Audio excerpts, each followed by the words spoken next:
Assalamualaikum warahmatullahi wabarakatuh. Alhamdulillah Rabbil alamin. Wassalatu wassalamu ala asyrafil anbiya wal mursalin wa ala alihi wa sahbihi ajma'in. Qala rabbi shrah li sadri wa yassir li amri wahlul 'uqdatam min lisani yafqahu qawli. Amma ba'd. Muslimin muslimat yang dirahmati Allah Subhanahu wa taala. Alhamdulillah. Hari ini kita nak baca lagi hikmah yang ke-32, iaitu pelajarilah kekurangan diri sebelum melihat kelebihannya. Belajar kenal kekurangan diri kita tu sebelum kita nak tengok yang kita ni bagus, baik. So tolak tepi dulu yang tu. Melihat kebaikan tu, melihat kekurangan diri dahulu, letak depan.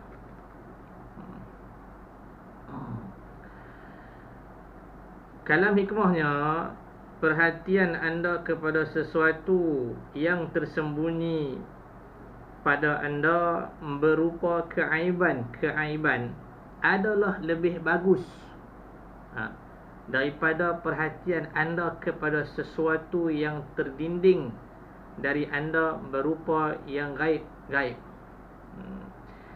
Belajar kenal di mana kekurangan hang tu, kemudian hang baiki dia tu lebih baik daripada orang duk puji hang ni bagus, hang ni pandai, cerdik dan sebagainya.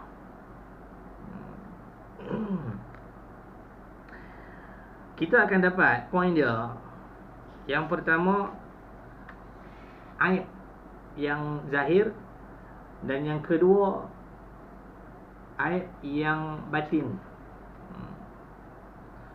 Aib yang zahir dan aib yang batin. Kemudian yang ketiga, solusi dia. Macam mana kita mengenal segala keaiban diri kita ni. Kita nak tahu macam mana cara dia. Maka yang ketiga, Imam Ghazali merumuskan 4 perkara. Dan yang keempat, kesimpulan daripada apa yang kita baca. Okay. Baik, keaiban lahir. Apa tu? Yakni yang nyata.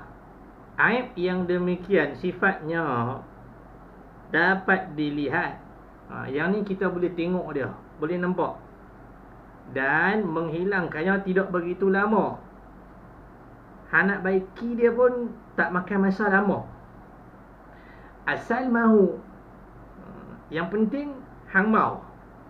Contoh, aib pada pakaian, aib pada mengambil harta orang,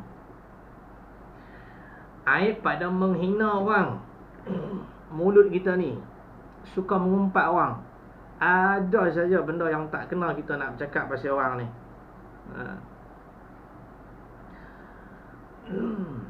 Dan lain sebagainya.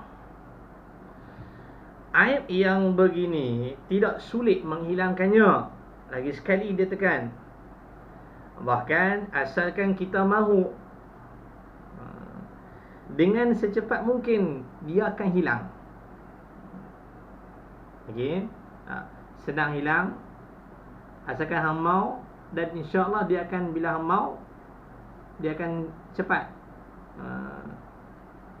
beransur hilang daripada yang tu. Yang kedua, aib yang tersembunyi, yang tertutup.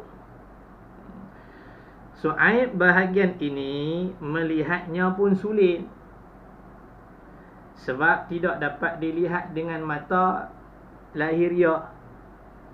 Yang kedua ni dia susah sikit.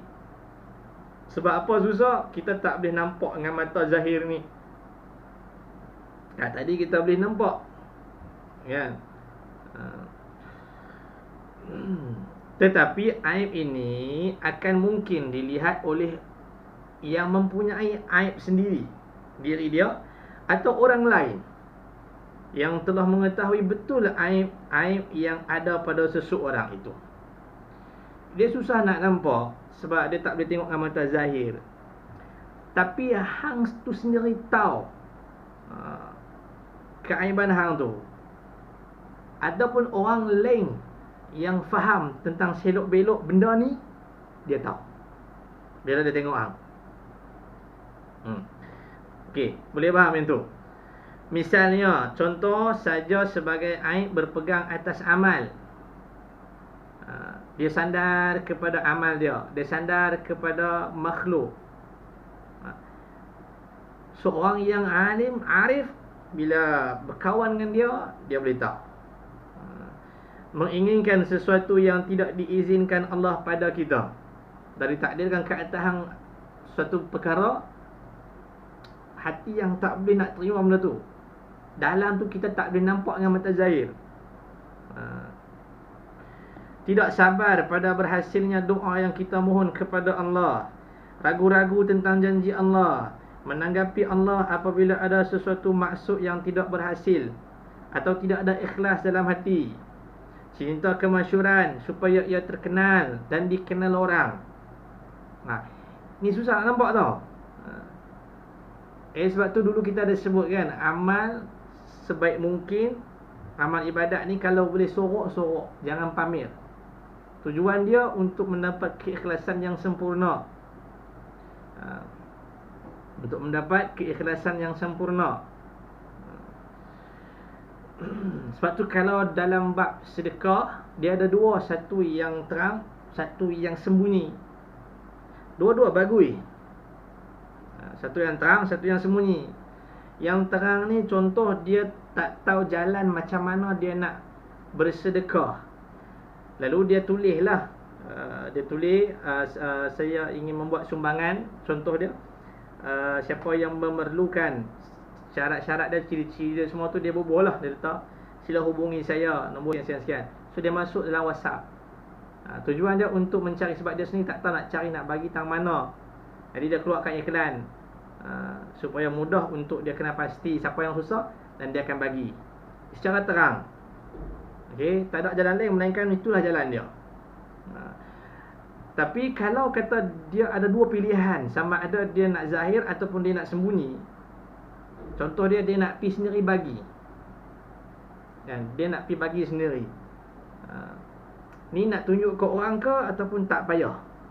Pilih yang tak payah. Okey, pilih yang tak payah, sembunyi amal itu, melainkan Allah yang zahirkan.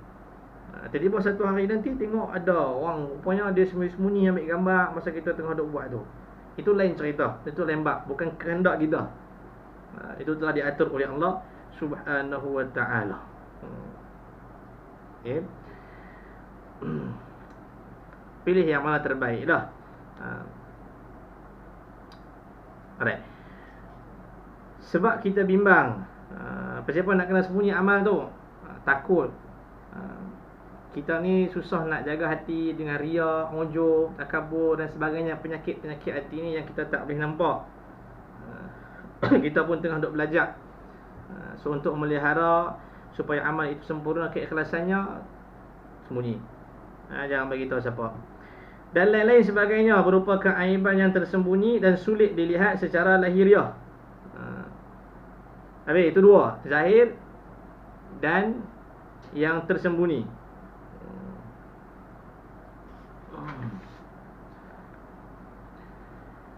Umumnya yang ketiga, ada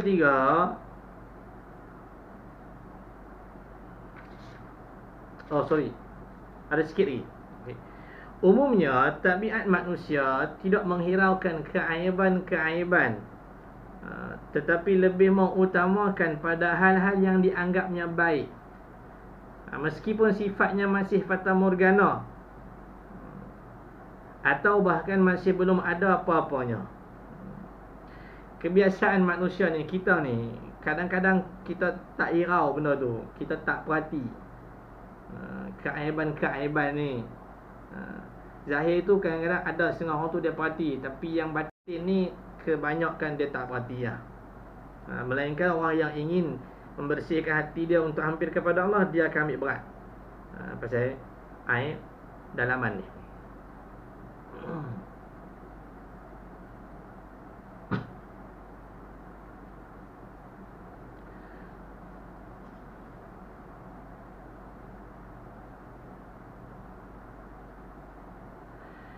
Okey, yang ketiga, solusi dia macam mana nak kenal keaiban yang ada pada diri ni. Maka Imam Ghazali dia letak 4 dalam kitab dia Ihya Ulumuddin. 3.1, hendaklah seseorang itu berada di bawah pimpinan guru dia. Dia mesti berguru dan dia mesti patuh dia dengar apa nasihat daripada guru dia. Kalau dia nak jadi orang baik, kalau dia nak aib dalam dia tu hilang. Yang kedua, cari teman yang mencintai kita, yang selalu berhati benar terhadap kita.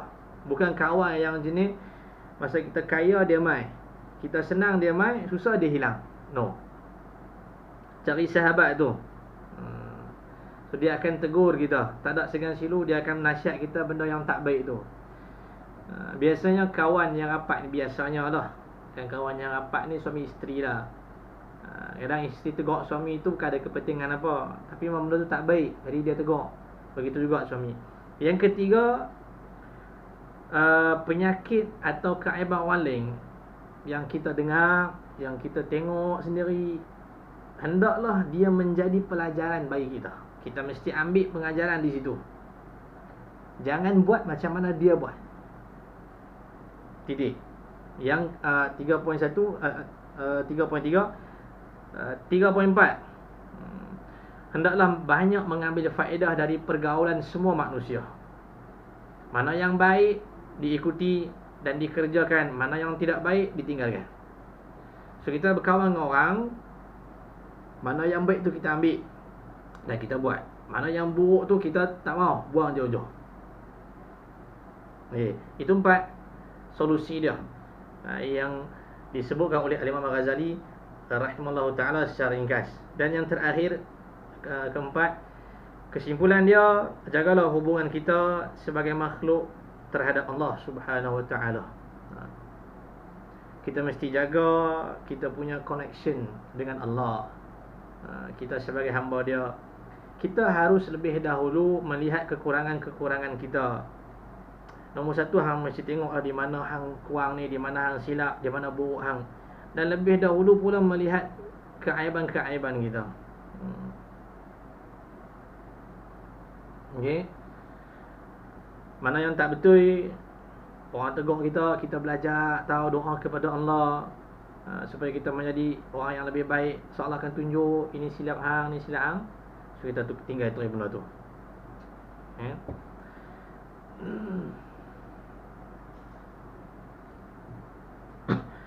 Mudah-mudahan kita memperoleh ikhlas lillahi ta'ala, meskipun kecil, dan mudah-mudahan kita terhindar dari sampah-sampah laut di mana tidak ada manfaatnya pada diri kita selain hanya masuk pada telinga kanan dan keluar pada telinga kiri. Dia katalah sekali, jangan kita hanya dengar saja, jangan kita hanya belajar saja. Okey. So kita dengar dan kita amalkan dia. Insya-Allah kita akan diberikan istiqamah oleh Allah dan selalu mendapat taufik dan hidayahnya dalam semua tindakan atau tindak tanduk kita di dalam hidup dan kehidupan ini. Amin ya rabbal alamin. Cukup setakat tu. InsyaAllah hikmah yang ke-33 kita akan baca hijab antara manusia dengan Allah subhanahu wa ta'ala. Terima kasih pada tuan-tuan yang sudi menonton. Sekian daripada saya. Wassalamualaikum warahmatullahi wabarakatuh.